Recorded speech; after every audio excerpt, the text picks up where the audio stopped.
Assalamualaikum warahmatullahi wabarakatuh. Perkenalkan nama saya Muhammad Habibullah, NPM 240201020262. Pada kesempatan kali ini saya akan mempresentasikan terkait dengan jawaban ujian akhir semester mata kuliah Ekonomi Makro, Program Studi Manajemen Universitas Cyber Asia. Oke,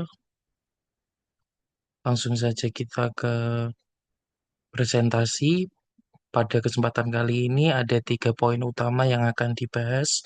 Yang pertama yaitu terkait dengan pihak-pihak apa saja yang terlibat di dalam penentuan kebijakan ekonomi di Indonesia. Yang kedua yaitu terkait dengan dampak penguatan atau pelemahan nilai kurs dan inflasi IHK dapat dalam mempengaruhi PDB triwulan 1 tahun 2021. Yang ketiga yaitu kondisi perekonomian makro Indonesia saat ini yaitu pada tahun 2021 di tengah pandemi COVID-19. Yang pertama, langsung saja kita akan membahas terkait pihak-pihak mana saja yang terlibat dalam penentuan kebijakan ekonomi di Indonesia. Kebijakan ekonomi nasional di Indonesia sendiri ditentukan melalui koordinasi antara beberapa lembaga, baik eksekutif, lembaga legislatif maupun lembaga independen lainnya. Yang pertama yaitu lembaga eksekutif atau pemerintah pusat. Pemerintah pusat sendiri sangat berperan penting dalam menentukan kebijakan ekonomi di Indonesia. Yang pertama yaitu pimpinan tertinggi di Indonesia yaitu Presiden sebagai penentu arah dan prioritas pembangunan secara nasional. Yang kedua yaitu Menko Bidang Perekonomian yang bertugas menyusun kebijakan ekonomi secara makro serta melakukan koordinasi antara kementerian terkait. Yang selanjutnya yaitu Kementerian Keuangan. Kementerian Keuangan ini sendiri memiliki tanggung jawab atas penentuan kebijakan fiskal terkait dengan penerimaan belanja negara, penerimaan pajak, utang negara maupun defisit atau secara garis besar sebagai penanggung jawab APBN atau Anggaran Pendapatan dan Belanja Negara. Yang selanjutnya yaitu Kementerian Perdagangan dan Perindustrian yang memiliki tugas dalam mengatur sektor real, ekspor impor, industri manufaktur, dan perdagangan dalam negeri.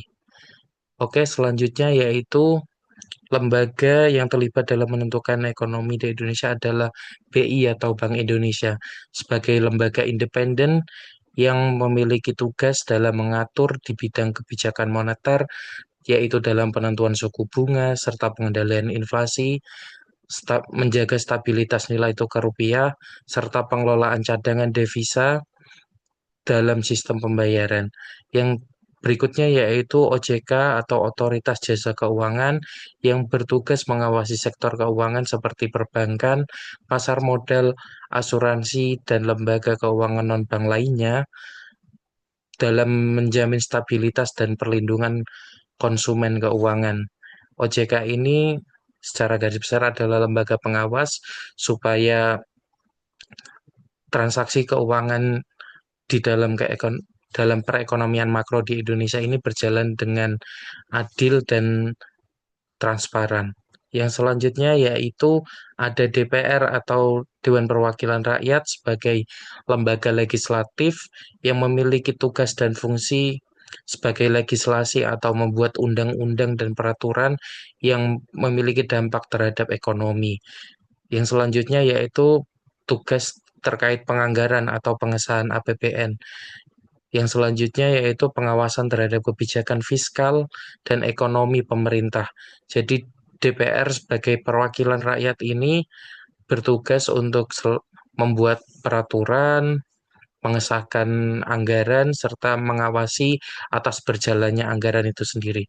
Yang kelima yaitu Bappenas atau Badan Perencanaan Pembangunan Nasional. Bappenas ini sendiri bertugas menyusun rencana pembangunan baik jangka pendek, jangka menengah maupun jangka panjang sehingga kebijakan ekonomi di Indonesia akan dapat disusun dan terlihat dengan lebih jelas. Yang selanjutnya yaitu bertugas merancang arah pembangunan ekonomi sesuai dengan visi misi pemerintah atau presiden. Yang selanjutnya yaitu lembaga internasional dan konsultatif seperti IMF, World Bank, ADB, serta lembaga think tank seperti LPEM, LPEM dari FEBUI dan INDEF yang bertugas memberikan masukan dan data. Untuk lembaga internasional sendiri dapat memberikan pengaruh terhadap kebijakan ekonomi di Indonesia, khususnya ketika Indonesia memiliki hutang atau pinjaman terhadap lembaga tersebut. Lembaga internasional ini akan mempengaruhi dan ikut campur dalam kebijakan ekonomi di Indonesia. Yang selanjutnya yaitu pelaku usaha dan swasta. Pelaku usaha dan swasta ini merupakan pihak pelaku ekonomi secara besar di Indonesia yang sangat mempengaruhi terkait kebijakan ekonomi. Pelaku usaha dan swasta ini sendiri biasanya diwakili oleh eh, asosiasi dari profesi atau perkumpulan tertentu seperti Kadin, HIPMI. Mereka memiliki fungsi untuk memberikan masukan kepada pemerintah agar regulasi sesuai dengan kondisi pasar dan tidak menghambat dunia usaha. Oke, yang selanjutnya yang yaitu poin kedua terkait dengan dampak penguatan atau pelemahan nilai kurs dan inflasi IHK dalam mempengaruhi PDB triwulan 1 tahun 2021. Pada tahun pada triwulan 1 2021 ini sendiri merupakan masa ketika terjadi pandemi COVID. Kondisi nilai kurs rupiah mengalami pelemahan terhadap dolar Amerika yang berdampak negatif dalam jangka pendek. Dampaknya antara lain yaitu harga impor yang naik sehingga biaya produksi juga naik, terutama pada bahan baku industri. Dampak selanjutnya adalah daya beli masyarakat yang terhadap produk impor yang menurun. Yang selanjutnya yaitu investor asing cenderung menahan diri untuk melakukan investasi di Indonesia sehingga berdampak pada beberapa usaha yang tidak berjalan dengan baik. Yang selanjutnya yaitu ekspor meningkat, tetapi pada triwulan 1 2021 permintaan global belum pulih penuh sehingga dampaknya terbatas. Dari nilai kurs rupiah ini sendiri dapat kita simpulkan bahwa terjadi konsumsi dan investasi yang lemah sehingga terjadi pertumbuhan PDB yang tertahan. Yang kedua yaitu terkait dengan terjadinya inflasi indeks harga konsumen. Pada triwulan 1 2021 ini sendiri, inflasi terjadi sangat rendah, yaitu sekitar 1,37% YoY yang menunjukkan terjadinya pelemahan permintaan domestik.